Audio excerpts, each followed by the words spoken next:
What's going on, Mount Eden students? Back at it again with another video. First video of this semester, 2021 school year. We're rocking hard here. We're rolling out. So today's video, in the next two videos, to be honest, today's video and the following video, we're going to cover a lot of information. We're going to cover a lot of ground. These are going to be a little bit longer videos just because we got to get through so much. Make sure you're watching them, following along with the assignments. There's a lot of things I want to get into and really dive into. So I'll try to do my best to not drag this out too long, but also give you, I feel like, the information you need. This unit that we are going to start today is about the Roaring '20s, and actually into the Great Depression is where we'll take this unit. So this is a really turbulent time in American history from a cultural, societal changing standpoint. We really go through a lot of changes during this period, as like identifying who we are and who we want to be as Americans and things of that nature. No real big wars coming, no other foreign things, coming around. We've really established ourselves after World War I as a powerful nation. So now it's kind of about really figuring out, well, what do we want to be about? And that's what we're going to kind of get into, and especially talk about in the next couple of days. So again, the 20s were an age of social and political change. For the first time now, more Americans were living in urban centers. We talked about this in the Industrial Revolution. People moved from outside in the country, they moved into the cities because that's where a lot of the jobs were happening. That's where you were making a lot of money. And on top of that, our nation's wealth doubled in a 10-year period. People were really starting to make money. We had just been successful off this war. So times were really good in the 20s. It was a good time to be living in America. Well, for certain people, but there's a lot of partying and stuff going on. We're going to be talking all about this.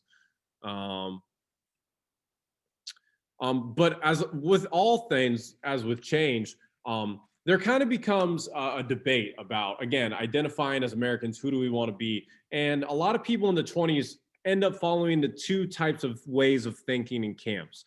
So there's the traditionalists, and they believe it was the best to keep things the way they were, meaning they don't want change, they don't want status quo. They favored religion over science. They favored prohibition, which we're going to talk about in the next video. And they thought jazz and the dancing scene was distasteful, foul. Imagine if they were alive today and they heard WAP. They viewed materialism, so the idea of like owning a lot of different things, as a damaging factor to society, and they lived in rural areas. So again, traditionalists kind of check out as people who are like, they're living in rural areas, so they don't know how cool the cities are. They don't know about that lifestyle. They don't know about going to the dance halls, right? They usually aren't going to be educated, so they're going to favor religion over science. Those are traditionalists. Those traditionalist values are actually, and part of your homework assignment is going to be making connections to who might be a traditionalist today, right? Flip this to on the other side of it, the modernists. They wanted to learn and try new things, right? They were open, they were, about that, right? They started rejecting the older traditional ideas of religion, and they like jazz, they like to turn up, and they like alcohol. Like, they want to party. They thought like the idea of owning things, materialism, that's a part of like being healthy and like enjoying life and a part of like growing the country. These people lived in cities. So, a lot of ways you can kind of look at it as like traditionalists are on an old head view and modernists are on like a new wave, right? And these, although we don't really think about it or talk about today, a lot of the differences politically that we have today are often actually kind of rooted in this period of the 20s, where two types of groups kind of came, traditionalists and modernists, and their generations of kids and grandkids oftentimes thought in the same ways. We'll make a lot of more connections to that in the homework assignment. But I want to, so keep traditionalists and modernists in mind, but I also want to talk about some other changes that are going on in America that are often brought on by this conflict between traditionalists and modernists. Like, what is best for our country, what's not. And so the first primary big event that occurs that I think is important to understand is deals a lot with anti-immigration sentiment, but also just anti-socialism and change. And this is about Sacco and Vanzetti. And it's a famous case, and we teach it in U.S. history. So Sacco and Vanzetti were these two Italian-born American immigrants who were anarchists. So an anarchist means they oppose any form of government. And these were people that wanted to kind of move away from a capitalist system and move towards a socialist system. And we'll talk more about what socialism is in the upcoming units as well. Sacco and Vanzetti, obviously back in these times, neighborhoods were really segregated. There was, an Italian part of the neighborhood, a black part of the neighborhood, the Russian part, the Jewish part of the neighborhood, so on and so forth, right? And so, a lot of these people grew up in the same neighborhood. So, your friend group was primarily what looked like you, who spoke your language, who ate the same food as you. So they shared a lot of bonds, became friends early on. Then there's this event. So in 1920, on April 15th, there were two men that were killed in a robbery, an attempted robbery at a shoe company in Braintree, Massachusetts. That's way back east, like above New York. It's in the same town that Sacco and Vanzetti lived in. And then witnesses said they saw two Italians drive off in a car immediately following the robbery. Here's why this becomes important, okay? Their legacy is a legacy of, poor, well, really honestly, anti-immigrant beliefs and poor police work, and the idea that immigrants were a danger and that radicalists are a danger to our country. In just a few hours after they were pulled into the police station, they were found, and after there was a quick trial and all that, they were found guilty of committing crimes. This was all done really quickly.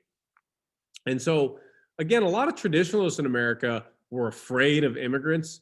And on top of that, Sacco and Vanzetti were anarchists. And so, they really believed that people like Sacco and Vanzetti were going to be a plague to our country. And so at the time, a lot of anti-immigrant resentment, especially if you were Jewish, Russian, Italian, Irish, or if you were like socialists or communists, which is also what we're going to get into. Of course, the reality is Sacco and Vanzetti were wrongly convicted and they were sentenced to death, but they didn't do the crime. They were only sentenced because a lot of traditionalist Americans were afraid, right? That half of the country was so afraid of changes and the immigrants and whatnot coming to this country. And the case became international. There were protests around the entire world talking about this is wrong. They're just targeted because they're Italian and anarchists. And again, at the time, there was a really big fear of communism and immigrants. There were troops returning with no jobs. So a lot of people were like, well, why are the immigrants doing the job? Give it to our troops, right? And there's just in general a pretty big rise in racism in this country to levels that really hadn't been that seen maybe since the Civil War, out in the open at least. You see that picture on the right, the red menace is real. It's the idea of, hey, you see anyone that's a communist or doing communist activities, call them out. Again, we got to talk about what a communist is, and we talked about that in the Industrial Revolution, but we'll talk more about that through the year. The communist is just someone that shares goods with everyone instead of being individually owning things. Think about that. I showed you that video of Cuba, the Cuban economy. Think about that. Again, this is just a cartoon, right? Showing you, get away, get out of here, don't come, right? So this also kind of leads to the rise of Big Brother government in a way. Right around the same time of that whole Sacco and Vanzetti case, there was a series of unexplained bombings that happened in hours of each other on the same day in 1919. They targeted a lot of key government officials, even rich people like John Rockefeller, and the home of this guy, the Attorney General of the United States, A. Mitchell Palmer. Think of him as pretty much the lawyer for the United States.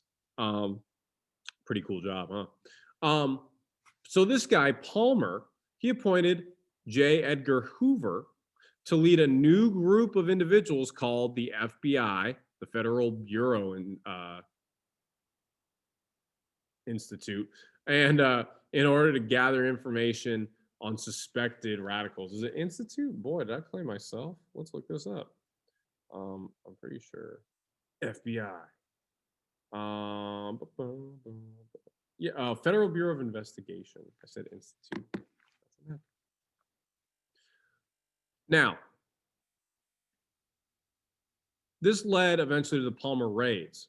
So again, the idea is we got to get after these radicals, but ultimately what ended up happening is the FBI led a lot of raids on a lot of Italian, Russian, and Jewish neighborhoods, because those were the three groups specifically that were seen as, like, Italians were seen as the worst immigrants, Russians were seen as the most likely to be communists, and Jews were kind of, because Jews are always hated throughout history, Jews were just an easy target as well. Again, there was very little proof ever found to, overthrow the government or destroy the United States government. Nothing was really ever found. And so over time, eventually that Palmer guy lost his credibility, and a lot of citizens criticized him for suspending a lot of individual liberties. The idea that the FBI could just go into your home and, take what it wants and didn't even need a search warrant, right? Regardless, though, here's why it's important.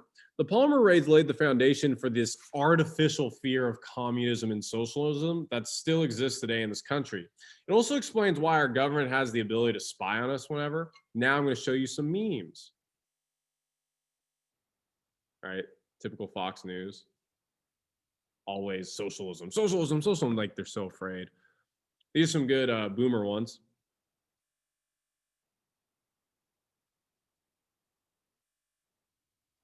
God, you gotta love it. The hypocrisy, right? Old people are like, I get Social Security. That's a socialist thing.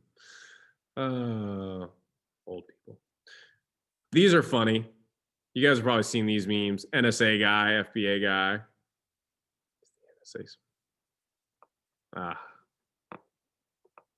Also, I kind of want to know what type of teachers, like how to hide a body. Who assigns that as a teacher? But that's a lead into the big brother government. The idea that they can spy on us right now. They're probably spying on me right now. Who knows? Maybe they're going to come for me. Let's talk about some other things going on in the 20s. Let's talk about the KKK. So the Ku Klux Klan. Earliest days, we talked about it briefly. Go back to kind of fallout post-Reconstruction, right? People in the South who lost Civil War but didn't want black people to be equal, right? They're like, no way. Like, we're going to make sure they don't get equal. At the time, it was a small group of just kind of jaded, Southerners, right? White Southerners who want to still uphold the Southern way of life, brother. But by the 1920s, it had really evolved to something else. It wasn't just a Southern thing. Nationwide, it was actually at its largest membership, 5 million people. And back in 1920, I don't know the total population on the top of my head, but it would probably be closer to 200 million people maybe back then, maybe even less. So 5 million people is a lot of people, right, who are card-carrying Ku Klux Klan members and would go to these burning of the crosses thing. Crazy. They also made a very famous film, highly controversial. It's called Birth of a Nation. Usually in class, I would show you scenes, but we just really don't have the time this year. But it's important to know because it tells the story of a heroic KKK that restores order in the South following the Civil War. And it's really just like horribly racist, and it portrays like African Americans as like renegades, monsters, monkeys, like all the worst stereotypes and racial slurs that you could imagine, right, exist in this movie. And it was, of course, all portrayed by white actors in blackface. And it was shown at the White House. You can look up those scenes on YouTube, but I think the most telling scene is like, there's a scene where this blackface actor is like looking like an animal walking towards this white woman, and the white woman jumps off a cliff, like, because she's so like afraid and would rather die. I think that's like the most wild scene, and it was shown at the White House, right? Crazy. Birth of a Nation. KKK. The goals of the KKK in the 20s, obviously, they wanted to promote the white and Protestant, Jesus, way of life. Again, notice no longer about just protecting the South, right? Now it's about white power. They attacked African Americans, Mexicans, Japanese, Catholics, Jews, really any immigrant who wasn't, OG white American. They claim to be based on religion, but like, I don't know, you're burning crosses and you're saying white power. I don't think that's really what would be in the Bible, but I don't know. They also campaigned against alcohol, adultery, abortions, and other indecent acts. Yeah. They were pretty traditionalist, you could probably say. And again, they had various members. They held marches through the Capitol. It's kind of crazy to think that even 100 years later, that although they're not wearing hoods, they look a little different. Heck, even the KKK's official newspaper actually supported Trump. Not surprising for obvious reasons. But although official support has decreased over the years, if you look at that chart, right, it actually really tailed off at the time you get into the 30s. People are just low-key about it, right? This is reality, right? This is the legacy of white power, white supremacy, and the KKK. Look at that, dude. Confederate flag in the Capitol building, man. This guy, Derek Chauvin, who murdered George Floyd, dude just kept his knee on the dude's neck for like 10 minutes, bro. Right? All this stuff right here, keeping America great. It's all coded. It's all code for like white supremacy, white power type stuff. That's what it is. That's how history will define it. You might not agree with me. Bet you $1,000 I'm right. Come back in 20 years. We're going to finish up talking about women in the 1920s. A little bit about women's role and kind of foreshadowing where we're going to go next. So women in the 1920s began expressing individual identity for the first time in American history. Some women were referred to as flappers. They were women who wore skirts and fancy clothing and jewelry, had like the Bob style haircut that you see there, drank and smoked, had casual sex, which means they had multiple sexual partners, and they engaged in behavior that was seen as unladylike. They're called flappers. The 20s. These were kind of some images of women. So what is it? Betty Boop, right? She's a flapper. That's where her identity, that's like her origin story, right? Is based off the culture of that time. So these are what kind of what flappers look like, right? And it was cool because forever women had been like, you get in the house and you're going to take care of the kids and you're going to do all the housework. And like now women were like, nah, we're going to do our own thing. And that's cool. Again, this is a big empowering time for women. They got the right to vote now. So a lot of changes really happening in the 20s for women in terms of increased equality, gender equality. So women were now empowered and they had to earn a right to vote. They were crucial, obviously, in the victory of World War I. They started moving out of the house into real working jobs. And women now had a voice and they made sure to use it. And they made it sure to use it for a lot of social change. And we're going to talk about that next, because where we're going next in the next video is going to talk about prohibition, how women campaigned for that. We're going to be talking about gangsters like Al Capone. We're going to be talking about bootlegging and moonshine and all sorts of different things going on in America. But hopefully this video isn't too long. I had to pack in a lot, but make sure you watch it and do the homework assignment. And I will talk to you guys later.